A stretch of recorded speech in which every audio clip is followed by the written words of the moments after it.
Welcome to Green Deal Big Deal, the podcast where we discuss Europe's green future. My name is Ricarda Faber. And I'm Aaron Best. We're pleased to join you today from the offices of Ecologic Institute in Berlin.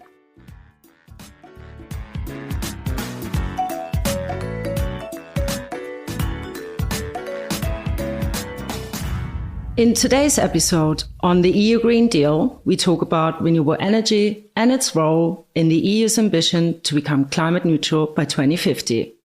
But before we dive in, I'd like to start with a little quiz for our listeners. So, are you ready?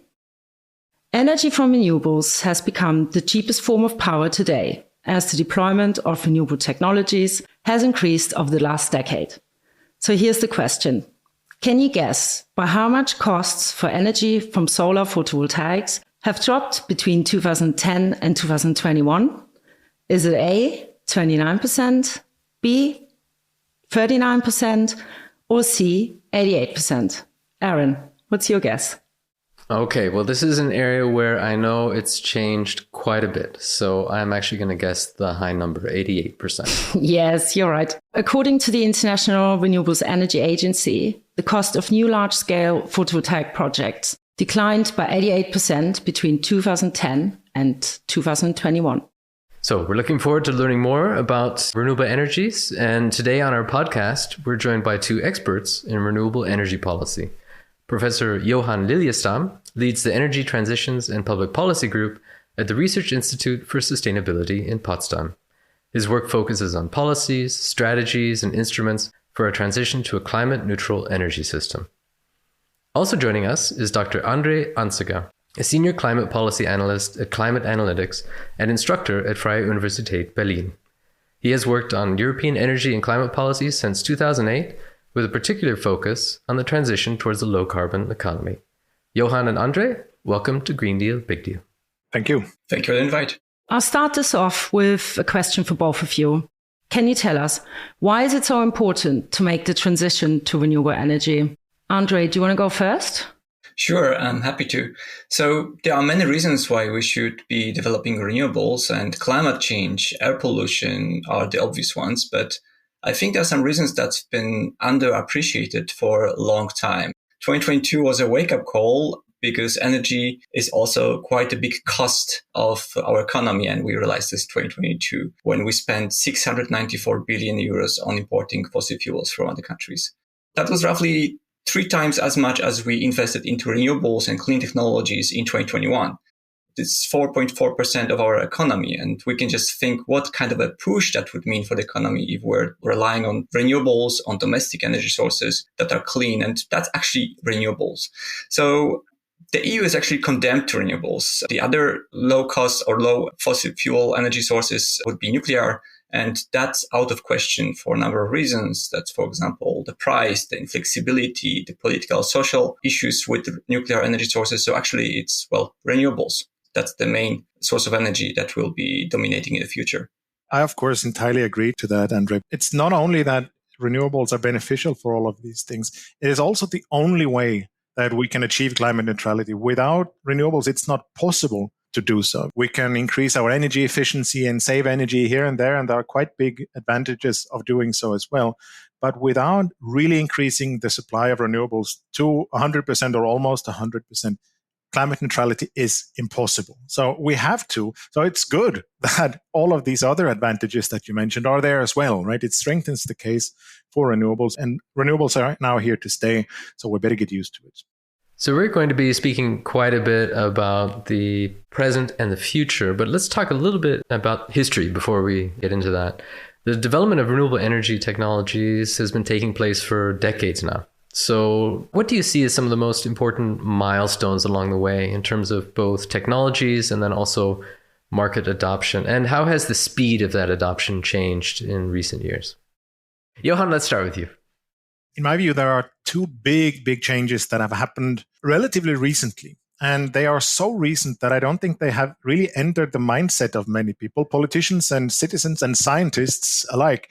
And the first one is the Paris Agreement. It's a big change, and compared to the Kyoto environment in which we were operating before. Under the Kyoto Protocol, we thought we need to reduce our emissions. And we talked about 50% emission reduction by mid-century or 80% or something like that. But with the Paris Agreement, this has changed. And the Paris Agreement requires us not to reduce emissions, but to entirely eliminate emissions. We need to go to zero, or at least to net zero. And that for the energy sector means that we must go for renewables. There is no other option than doing so. We have a lot of flanking policies to do, but the Paris Agreement implies a massive investment into renewables. The second thing that has really changed is something that Ricarda mentioned already in the beginning, that whereas in the past renewables were expensive, right? PV and wind power have today become the cheapest sources of electricity that we have. The cheapest kilowatt hour that we can get comes from one of these renewable power stations. And that changes things just very fundamentally, because in the past, things like burden sharing was important. Who carries how much of the decarbonization load? Whereas today, things have sort of changed, right? We have a little bit more of a race to the top. Who can expand renewables the fastest? Who can track the new industries? Who can build out these renewables so fast that they have a cheaper electricity price than their neighbors, thus attracting other industries to come? And who can secure jobs? Who can keep their energy prices stable and so on?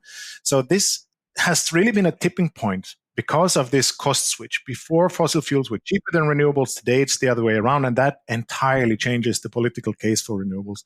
And of course, then also the speed of adoption, everything changes with this. So I think these are the two big things. This tipping point in costs and the Paris Agreement are two very big events.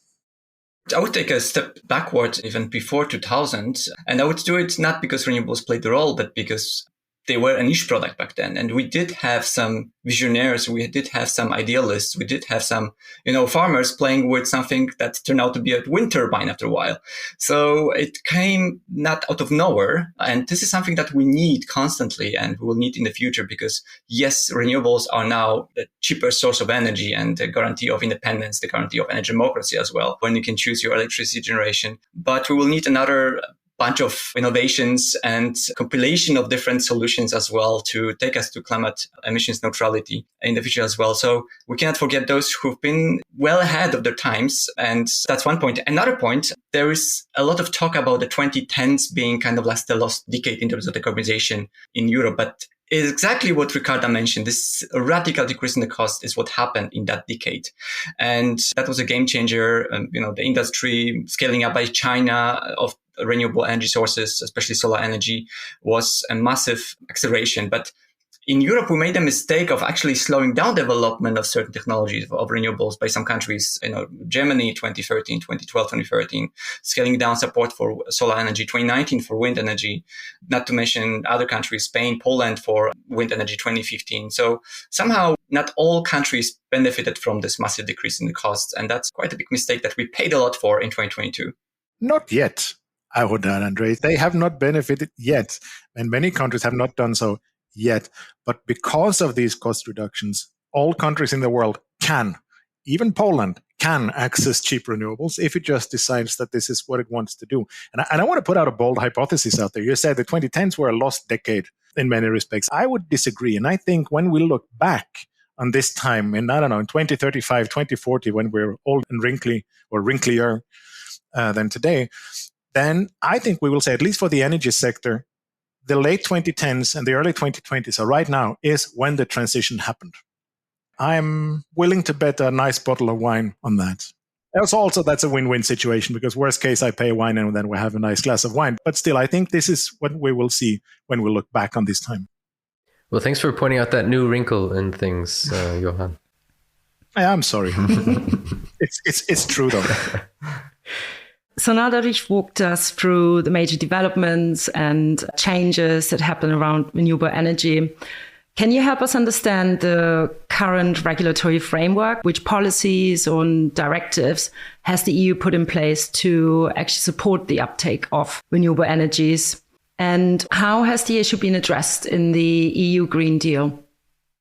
The renewable energy policy is shaped by national and European policies, measures, support schemes. And at the national level, there are quite big differences. But at the European level, we do have the Renewable Energy Directive, which is kind of like the cornerstone of renewable energy policy. So The first Renewable Directive was adopted in 2009 with renewable energy goal for 2020. That was one of the 320. So 2020, 20% share of renewables, 20% improvement in efficiency, and 20% emissions reduction. And this directive been recasted in 2018 with a new goal for 2030. Then that was supposed to be 32% share of renewables by 2030.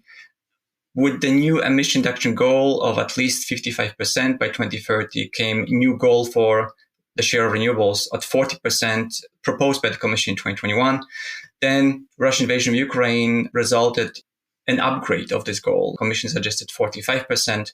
But certain member states didn't realize that there is a war in Europe somehow. So they proposed in negotiations with the parliament sticking to this 40% goal. Parliament went for 45 or even 50 in some cases. As a result, we have a compromise of share of renewables being 42.5%. That's a binding goal. And it is complemented with an additional indicative target of 2.5%. So it's 45-ish% share of renewables in 2030, which is double the share of renewables at the moment. I wonder if you agree, Johan. I would say it's an ambitious goal, but we can do better than that. We should at least meeting this target. Johan? I do, in fact, disagree. I think this is possibly one of the few points that we will disagree on. I think 42.5% is already a lot.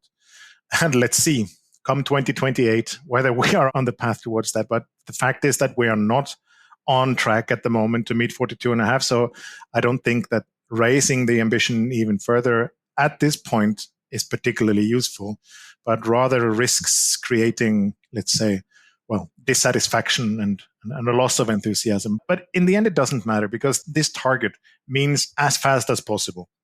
And that's the important message that comes out of it. And I think that we do agree on, that as fast as possible is the actual target. And I think that's what it signals. Yeah. So let's talk a little bit about what fast as possible means for the different member states. Obviously, the transition to renewable energy has not been uniform across the EU.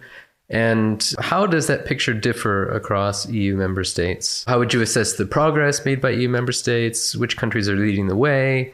What are the factors behind that? What challenges are some member states facing that we need to better understand that might mean they're lagging behind the others? Let's start with Andrzej. Yes, Johan mentioned Poland, and actually I mentioned Poland as well. And there are quite a lot of interesting things happening there because the development of renewables is happening at different speeds in different countries, but it's actually happening for different energy sources at different speeds as well. There was a major slowdown for wind energy development in 2015 after the new government came into power, and quite a lot of barriers for this source of energy. But in 2019, there was a support scheme for residential solar PV. It was a very simple support program. So you applied for having a solar panel on the roof and you were getting a certain amount of money. That was 5,000 zloty, which is around 1.2 thousand euro for the installation. And applying for this grant from the government took something like 10 minutes when I did it. And you get the money within 2-3 weeks on your account. That was the initial program. Now it's taking longer and slightly more complicated. The other advantage of this program was net metering. So you could feed electricity into the grid and you could take 80% of this electricity within 12 months. The simplicity of this program was so powerful that within 5 years, we had 1.2 million prosumers. In April this year, we had 13.5 gigawatts of solar energy. In Poland, 2/3 of which are household small installations. So there are some areas in which a lot of progress is happening. Andrzej mentioned prosumers there. What that means for some of you who may not know is both a producer and a consumer of electricity via your photovoltaic. Johan. Yeah, I mean, I think overall the transition or the technological progress and the technological change that we've seen, how the system has changed over time, it has gone relatively well. But we see now that the challenges are changing. Maybe because we're really entering a different phase of the transition. So whereas in the past, we worried a lot about the costs and how much do our support policies cost and such questions. Now we see quite different types of problems. I think we see problems that are more almost on the narrative side of things. We see politicization of renewables in a way that we have not seen it before, whereas renewables were in the past something that was good, signaled progress, and it was a generally accepted thing. Sometimes there was opposition, of course, against a specific wind farm, but against renewable as such, no one really protested against that. We're seeing that this is starting to change. from the right part of the political spectrum, where we see that renewables, wind power in particular, is becoming a little bit of a, I don't know how to put it, but something like a left green woke thing. And because right wing people have to reject things that are woke, they, by collateral damage, they also start to reject the energy transition issues. And I think this is very dangerous. This is going to become much of a problem. And I think we're going to dive into these issues a little bit later. But we're also starting to see, let's say, bottlenecks. On the one hand, of course, we see bottlenecks because some countries, Germany, Denmark, for example, have very high shares of renewables already, where you're starting to see technical bottlenecks where we simply cannot transport the electricity from the places where it's produced to the places where it's consumed because the grid wasn't designed to solve these problems. So we're seeing these things actually materialize. But in particular, we're also seeing bottlenecks in administration. And Andrzej mentioned the simplicity of this policy scheme. And I think simplicity is something that has really gotten lost over the last decade. Right? We see that often things get stuck in the permission process. Wind Europe, for example, reports there are 47 gigawatts of onshore and offshore wind power stuck in the permission process in Europe. That's just a massive amount of wind power that is planned, where financing is there, things are coming, but it's just not getting the permissions to build. And some numbers on that, we're seeing, for example, in Germany, we're seeing in 2011, it took 20 months to get a building permit for a wind farm. In 2021, that had grown to almost 40 months. So it has doubled over this time. And if the administrative capacity doesn't increase, then of course you get a kind of a paper jam in your town hall and things just get stuck. So there are new types of problems, new types of challenges that arise now that we're not just introduced new technologies, but we're really going into mass deployment and really changing the way our electricity system works. And that changes a lot of things. But there were some improvements on this front. The statements in the Renewable Directive that renewables and grids are in the overriding public interests will help wind energy in some cases. The obligation to establish renewable acceleration areas where renewables will not have to deal with quite a lot of additional permitting processes should help as well. But it will take time. And, that's the time that we don't really have. So would agree, but I do hope that 2021 could have been the moment where the most kind of resigned as an investor in especially wind energy. But I think 2022 and the energy crisis following the Russian invasion of Ukraine helped our leaders, some of them at least, to understand that renewables, that's the way forward, and that making us independent from energy imports.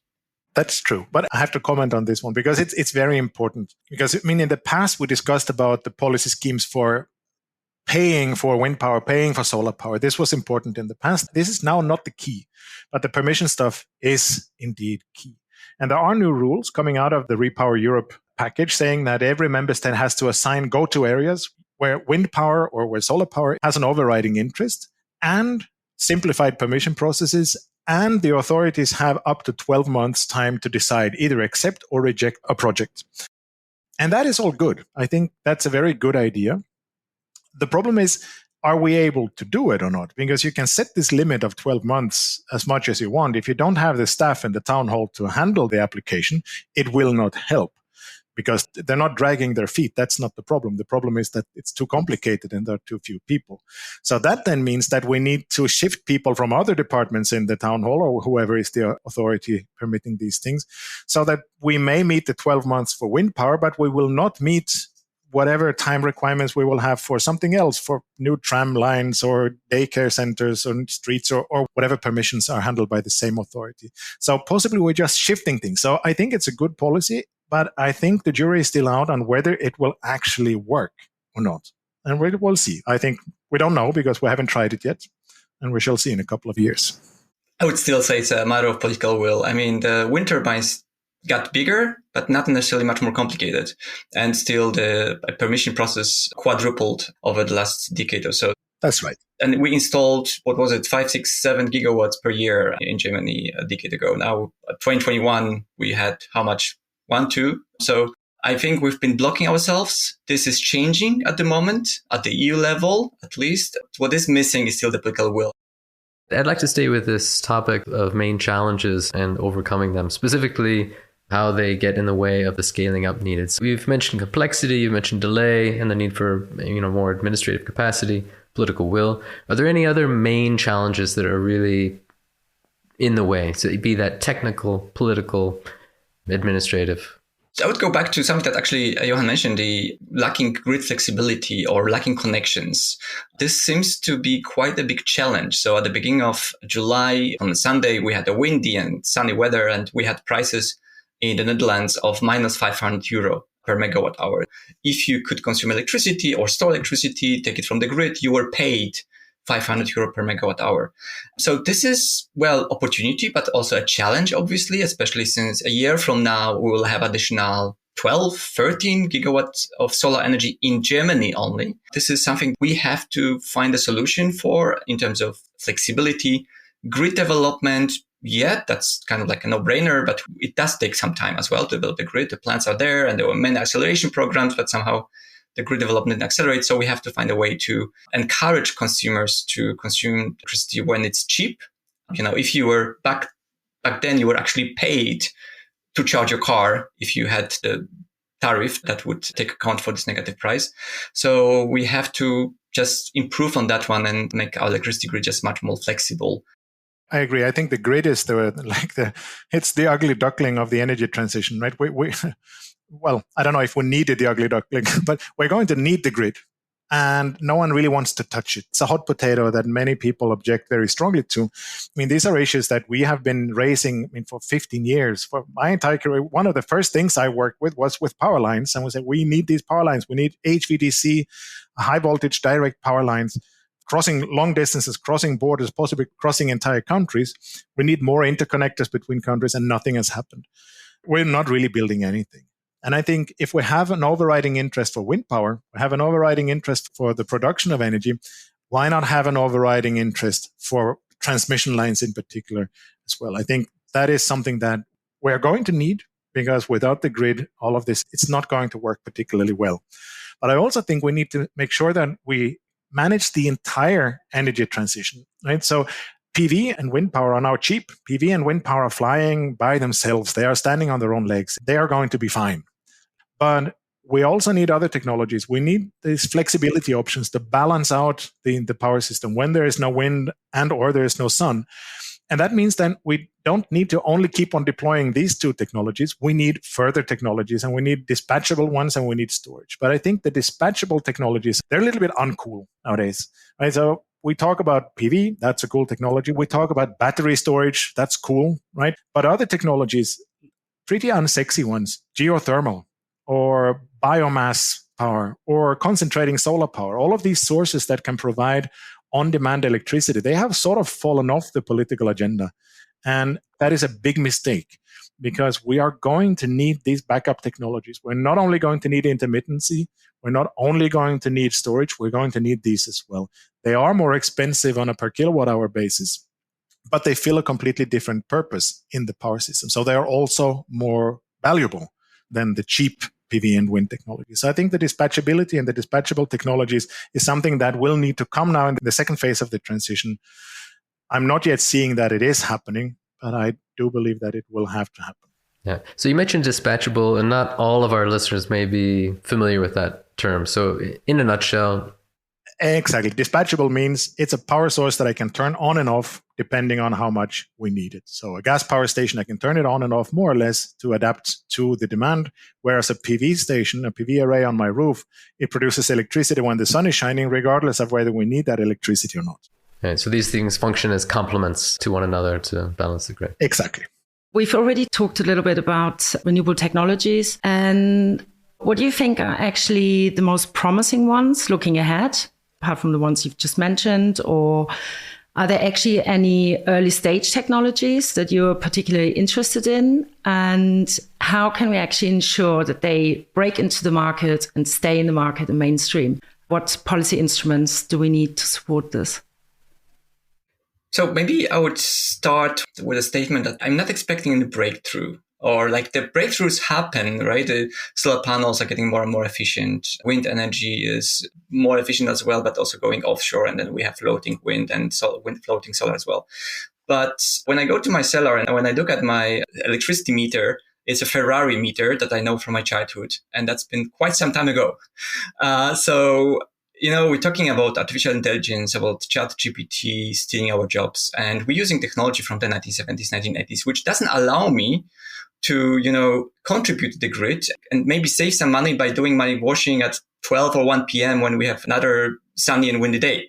Things have been changing recently in some countries. In Germany, we do have the necessary legislation adopted recently, but there are so many different ways in which we can deploy existing technologies, so many smarter ways in which we can deploy them that we're not taking advantage of at the moment.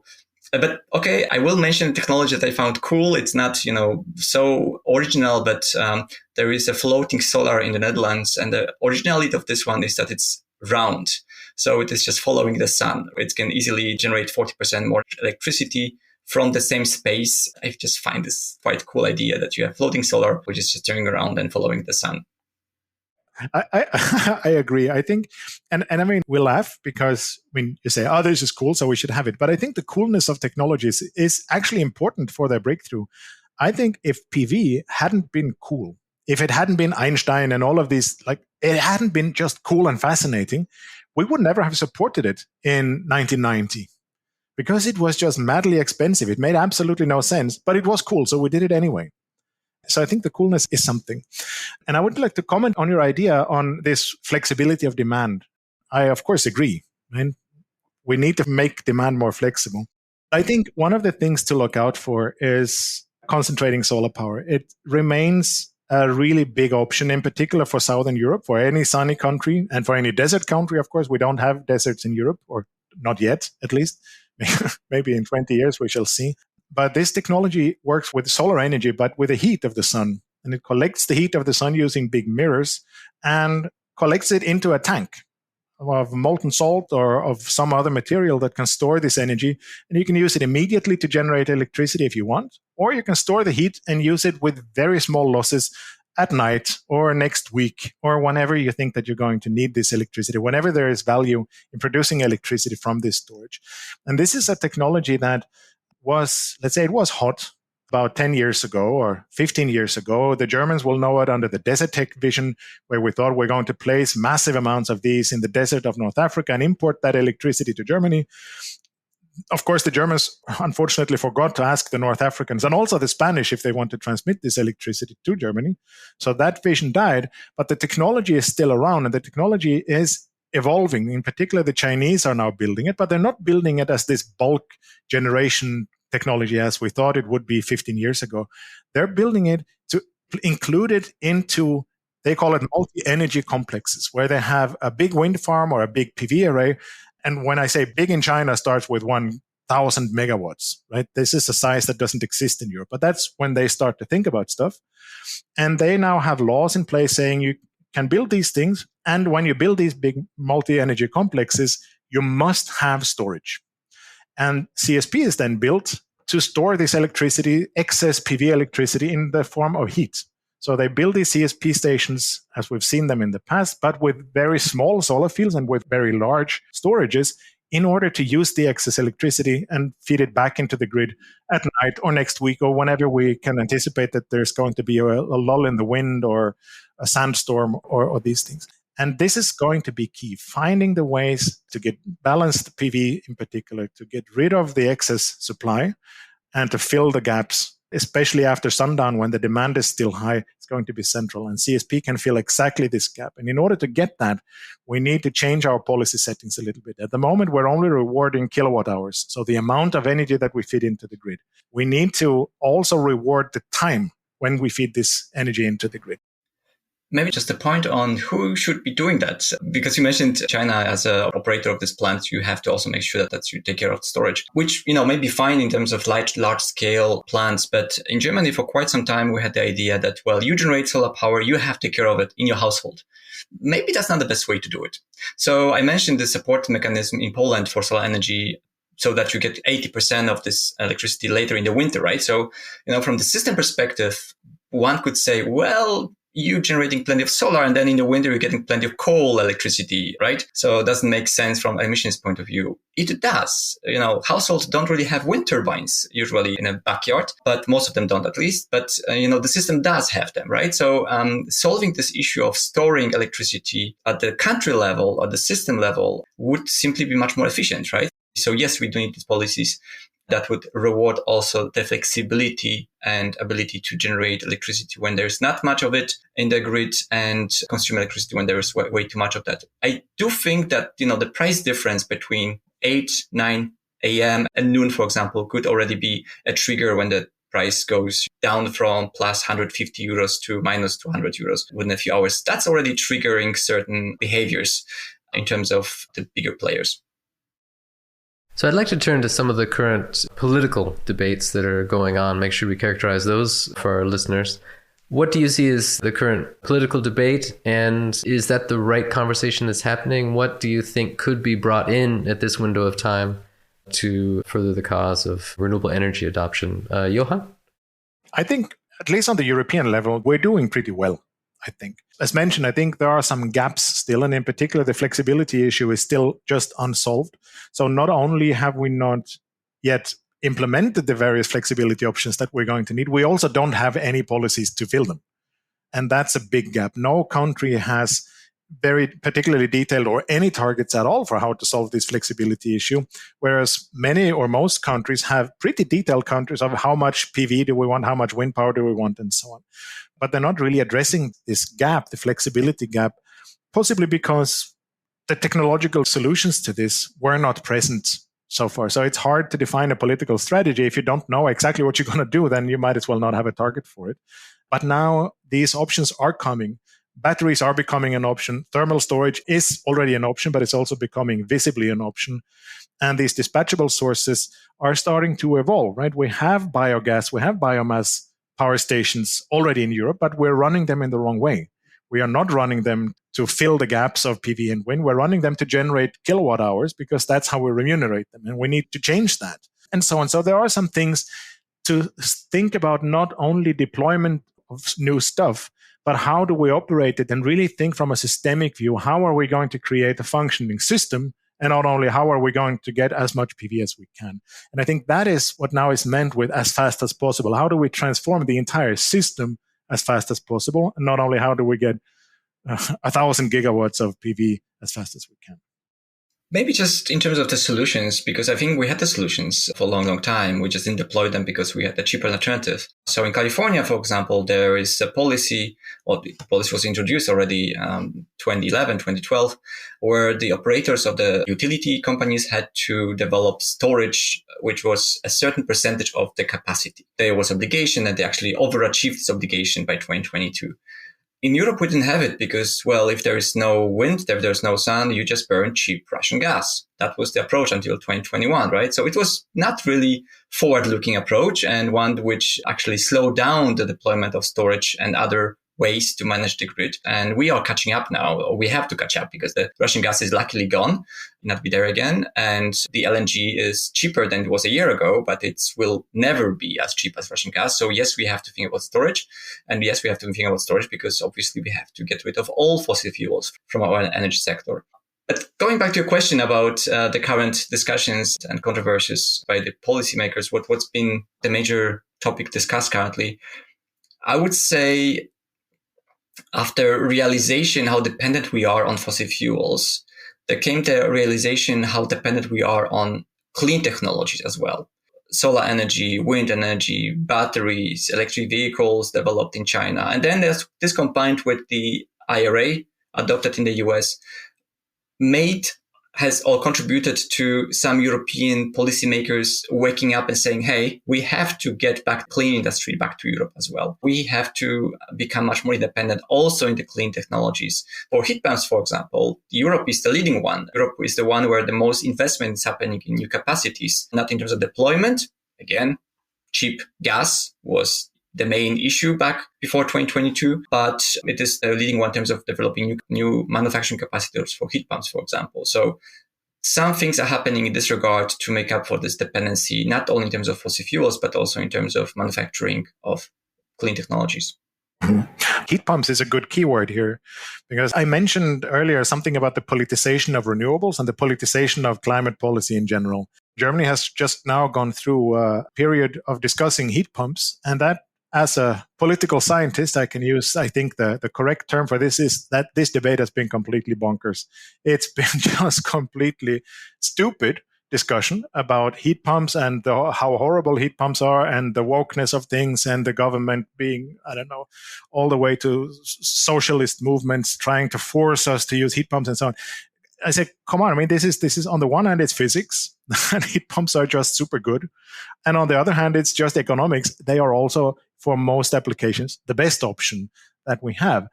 But for some reason, people attach values to this technology that then make it politically unfeasible to run it. And I think this is really a debate that is happening. This has not yet, as far as I can tell, happened at the European level, but it happens on the national levels in many countries. And it's often connected to wind power. This has been for several years now the case. And apparently heat pumps are now the second victim of this politicization. And here are things that we really need to take care of and make sure that we don't, let's say, shoot down these good things by attaching too many moral overtones to them. By just saying, look, heat pumps are great, so we're going to support heat pumps. And if you don't want a heat pump, then don't take the support and then don't build a heat pump, but do something else. But really take it easy and tone things down, not go with the moral arguments too often, because they are, on the one hand, of course, catering to a particular audience, but they're also scaring a lot of people off and they're causing an anti-reaction. I think that's one part of the political debate that we really need to keep an eye on so that the transition that is actually going really well can continue to go well. Just on the heat pump, I could not comment on this one.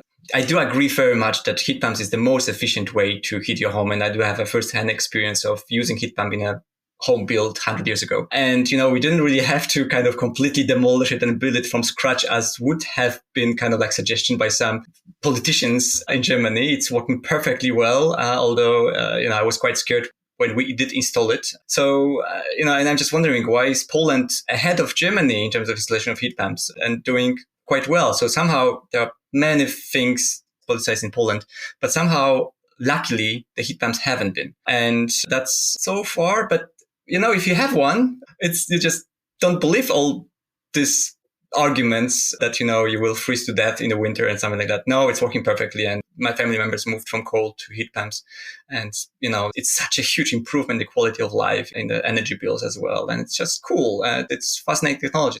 In light of all this and some of the bottlenecks that you mentioned earlier, what are the most important current recommendations you have for policymakers, investors, or relevant stakeholders? Okay, so going back to heat pumps, actually, I would say cheaper electricity is essential so that it's even more convincing to install one. For a long time, we've been charging electricity way more than other fossil fuels. Electricity is the cleanest. It's not clean yet, but it's the cleanest fuel at the moment. So we just need to scale up its utilization, especially by the future owners of heat pumps and all of those who will drive electrically in the future. And the more we spread electricity, the more sectors we electrify, the easier it will be to deal with this mountains and valleys of the electricity price driven by reliance on renewables and on wind and solar. Because, if you electrify transport and you encourage, some percentage of drivers to charge the cars when the electricity is cheap or in a negative region, then the easier it will be to stabilize the grid. And, this can also be happening with heat pumps. So yes, there's not much sun in Germany in December and January, but there's quite some sun still in, October, part of November, part of March and April, when you still use heating, right? And this can be powered by your solar panels. So overall, we should decrease the cost of electricity coming from the grid. And this will also allow people to use quite some electricity from their own roof, triggering decarbonization by installing solar panels, for example. So just a point on this one, I think these three things come together. If you have a heat pump, you will get the solar panels, and then one day you will get the electric car. Or just choose and pick the sequence. These three things come together if you are a homeowner. The flat owner, it's a bit different in terms of solar panels on the roof, for example. So that's the first point, first recommendation. And the other one would be keep eyes open for potential bottlenecks in the supply of materials and products needed for the transformation. That would have been the top of all news reports for quite some time, the chip crisis, the small pieces of equipment that actually made many car manufacturers to slow down production and to lay off quite some people. We didn't think that the small element that contribute a small percentage of the price of the car actually just was a major barrier to build new cars. In this case, in the case of transformation, in the case of heat pumps, solar panels, wind turbines, electrolyzers, there are so many pieces, the manufacturing of which will have to scale up massively, so many resources that we will need. And obviously, you will not build a wind turbine if any of these pieces is missing. I would advise policymakers, make sure that we will have enough of all these small bits and pieces to facilitate the massive acceleration, decarbonization that's needed to achieve the EU renewable energy goals. What about you, Johan? Do you have anything to add? Yeah, I have a million things. A million. How long time do you have? But I think there are two big things to really think about, right? I mean, in the past, we've thought a lot about how to get deployment. We've thought about the policy instrumentation for that, how to pay for renewables feed-in tariffs versus quotas, how to design our auctions and so on, how to keep costs down of this initial deployment. That's all sort of done, at least for several of the technologies. And in the future, the fight is in other places. And how do we get people to build this stuff? How do we get people to do things that are in principle profitable for them, to build a solar array on the roof, for example? How do we get our administrations up to the task? This, I cannot emphasize how important this is, to really get the bureaucracy in shape, to simplify things, but also make sure that we can permit things while also actually testing things. Also really seeing, is this wind farm a threat to someone or to some animal species or whatever is the problem? Is this an appropriate place to build a wind farm? Because not every wind farm is in the right place. So we need to have these tests. We need to have all the permissions, but we need to make sure that it happens a lot faster than it does at the moment. And above all, the big challenge now is how to fill the gaps that PV and solar are creating in the power system. So think about the infrastructure. That is going to be super important, and not only for the electricity sector. It's going to be obviously important for the transport sector with car chargers and so on. We are starting to think now about how to deal with infrastructure for hydrogen. I think a lot of that is a hype, but we are going to need hydrogen. And the question is, where are we going to put that and how are we going to do that? We don't know. There is no infrastructure for hydrogen in the place at the moment, and we need it before we can really start to rely on it. So that's the one thing, that the challenge and the focus of policy has changed over time. And the second point, I think, is going to be absolutely critical. And here's the point where I'm really worried, because I think we're going to get the policies, we're going to get that right, more or less, if we just want to. But we need to stop picking shadow fights about whether renewables are good or not, and whether renewables is something for left people and for woke people and so on. We need to urgently stop discussing nuclear power, because it is very tiresome for us in the field. So if nothing else, think about our mental health. We don't need to listen to the new Polish plans of a gazillion gigawatts of new nuclear. You're not going to build it. So just stop talking about it. Talk about something useful instead, right? Embrace the new reality and go with this new reality. And the reality for the last 8 years or so has become renewables. Renewables are standing on their own leg. They are the best and the cheapest option and the fastest option we have for anything in the electricity sector, even regardless of if you think we need to stop climate change or not, which is another fight that we should not start having, of course. But renewables are just good. I mean, in a sense that, let's say the renewable ship has left the harbor and we're on this ship, and we better just acknowledge that we are moving in this direction and that it is a good thing. It's not a political thing. Any clever economic solution is to go with renewables. So let's just do that and stop picking fights at the side. First of all, yes, in the nuclear power plants in Poland, I don't think they will be built, and I don't think they should be built. So full agreement on this one. But what I would also advise policymakers is to be brave, because they will make mistakes. And that's an essential element of each transition. We do make mistakes. They should try anyway. Tesla was funded by the Department of Energy loan program and turned out to be a success story. But the same office funded a number of other projects which failed. So that Obama almost lost elections because of Solyndra. So be brave, be ready to, fail in some cases, because only then you will to succeed. And then, if you're not in power, just don't complain too much, because otherwise nothing will go forward. So it's much more the plea to those who are not in power and to not misuse the bravery of the politicians to make mistakes. Well, Johan and Andrzej, thank you for your own bravery in joining us today for the Green Deal, Big Deal discussion. Enjoyed it very much, our discussion of the past, present, and future of renewable energies in the EU. Thanks so much. Yes, thank you. Thank you. Thank you. It was a pleasure. So, Ricarda, that was our discussion with Andrzej and Johan about renewable energies in the EU. What were some of the things that you found most interesting? Difficult to choose from. It was a very interesting chat. But I think one of the main takeaways for me actually is that we're now entering a second phase or a new phase of the transition, and that policymakers actually have to adapt policies accordingly, so that now policies actually need to be designed so that they create incentives, for example, households, to trigger energy consumption behaviors. That really came across to me as well. The nature of the challenge has changed dramatically. And that quiz you started at the beginning with the price, I think was, a key aspect of that now renewables are the cheapest. So much of policy was about getting these renewables in place despite them not being the cheapest. And that's totally different now. And it's more about how do we get the supporting infrastructure in place to enable what would be a market rate adoption even of these technologies. The other thing that struck me too was how the ambition level has been increasing. So we have the Renewable Energy Directive, the first version set this 2020 goal that Andrzej mentioned, and with the 20% renewables by 2020. The new political compromise or ambition level, 42.5%, just 10 years later. So more than doubling in policy ambition, just a 10-year later period. What for me is the second point is the speed aspect. And both of the speakers talked about the need for speed now and the reducing complexity, building out the administrative capacity, preventing bottlenecks that slow things down. Yeah, actually, you just mentioned the prices, and it's a super important aspect that this drastic decrease in prices has actually enabled less fortunate countries or households to actively participate in the clean energy transition, which makes it a just transition, which is one of the goals of the EU Green Deal. Right.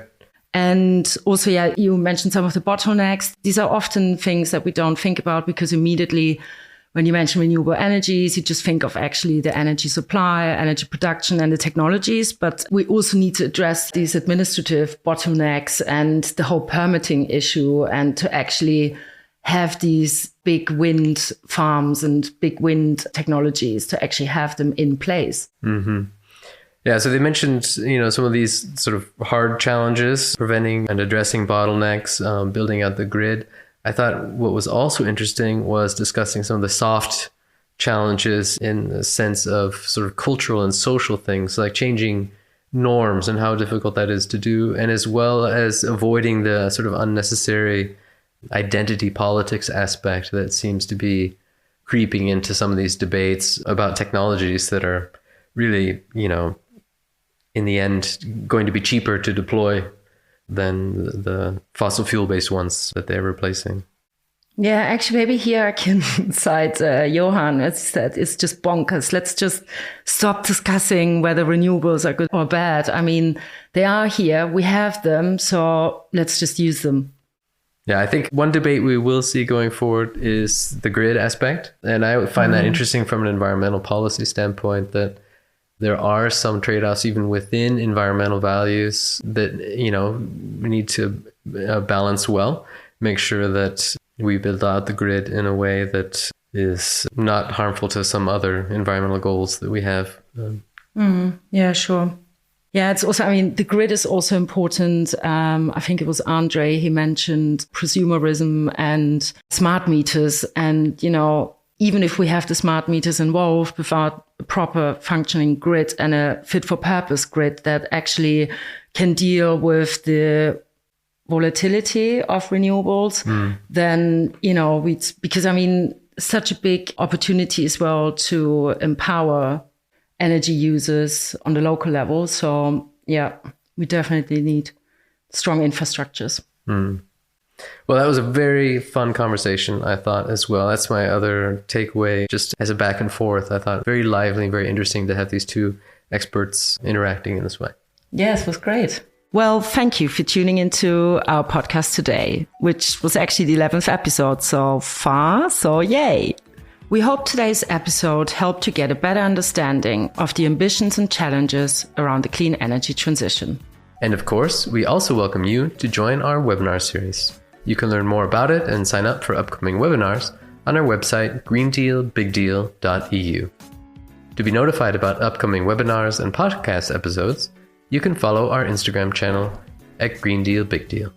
You can find other episodes of this podcast on all major podcast platforms and apps, including Spotify, Apple, and Deezer, as well as on YouTube. Please subscribe to the podcast to find new episodes in your feed. This podcast is part of the European Environment Initiative funded by the Federal Ministry for the Environment, Nature Conservation, Nuclear Safety and Consumer Protection. The ministry supports this initiative on the basis of a decision adopted by the German Bundestag. The podcast is produced by Chiara Mazzetti, Eva Iwaszuk, Ricarda Faber and Aaron Best. Sound design by Lena Abley, graphic and web design by Jennifer Rahn. Special thanks to Anna Henser-Henschel, Liliana Sala, Philipp Katz, Nora Kugel, Camilla Bausch, and Michael Lawrence.